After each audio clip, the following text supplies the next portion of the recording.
Thank you for being here. This is one of my favorite events of the year where we get to really enjoy everybody's research. My name is Kyoko Sato. I'm the director of the STS Honors Program. Danny, take it away. Welcome everyone to my honors presentation, which focuses on the presence of emotive rhetoric in the environmental reports published by two luxury fashion conglomerates, LVMH and Kering. Next up is Danielle Echeverria. What I found when I was explaining Basque culture is that people would either know about the Basque food or they would know about the terrorists.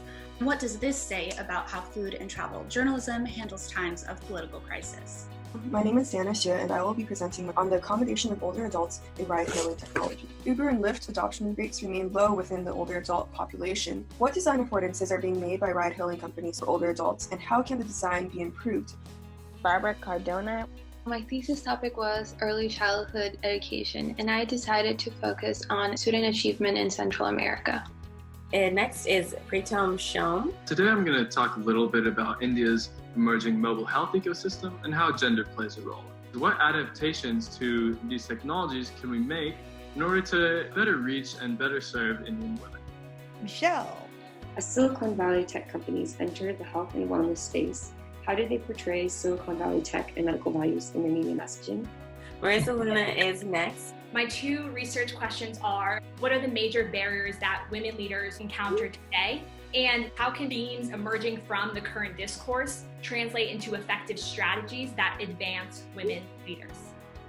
I think something that I love about STS a lot is just seeing how things are connected and how things influence each other. STS does such a great job in bringing in the social context, right? And making us understand what the political struggles are and where the power relations really are. The right to an abortion has been one of the most controversial in American history since Roe v. Wade in 1973. However, the polarized mainstream debate generally ignores an important question: until when in the pregnancy should abortion be legal? In this thesis, I investigated where the gaps between data and data-driven policymaking in healthcare arise. In doing so, I characterized the relationships between data, public health, and US policymaking practices. What I want people to take from my presentation is knowing that these ad agencies have been interested in these sorts of passive metering tools since the 70s and the 80s. It's important to think about how they'll be used ahead of time so we can set preemptive boundaries. It's hard to capture all of the work in like a presentation, but I hope it's like a sneak peek that will make you curious about learning more about autism and neurodiversity, as well as the implications of genomic technology on different identities. I really found a lot in the powerful call to action and the optimism that's shown.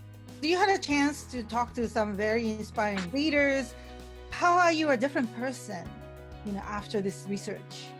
Not only have I grown in my understanding of a very complex system and a very complex topic, but also professionally and personally as well.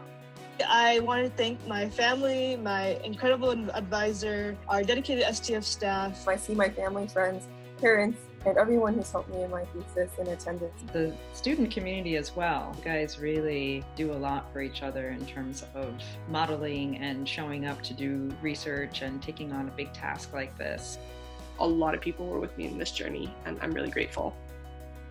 If we have these great people in the world, in a few years, I expect to see a bunch of social problems solved.